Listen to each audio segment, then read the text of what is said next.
ஒரு சிலர்லாம் நீங்கள் சகோதரிகளுக்கு நல்லா தெரியுமே இல்லை, நல்ல புது புடவை கட்டிட்டு வந்து யாராவது இதை எங்கே வாங்கினீங்கன்னும் போது போகும்போது கிழிஞ்சிரும், காரில் ஏறும் போதே மாட்டி கிழிஞ்சிரும்.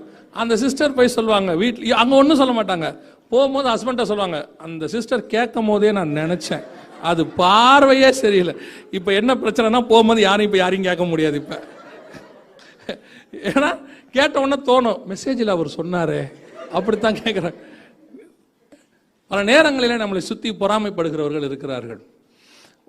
உங்களை கொஞ்சம் கீழே இறக்க பார்ப்பாங்க, உங்களை சிங்க கெபியில் தூக்கி போடணும்னு நினைப்பாங்க. உங்கள் உயர்வு அவர்களுக்கு உறுத்தும். பாருங்க, இவனுங்களால கோலியாத்தை ஜெயிக்க முடியல, அவன் வந்து எப்படியோ ஜெயிச்சிட்டான். இவனுங்களுடைய ப்ரொசீஜர் அவனுக்கு இல்லை. சில நேரத்தில் பெரிய பெரிய ஜாம்பவனுங்களால சால்வ் பண்ண முடியாத பிரச்சனையை கர்த்தர் நம்மளை வச்சு சால்வ் பண்ணிடுவார்.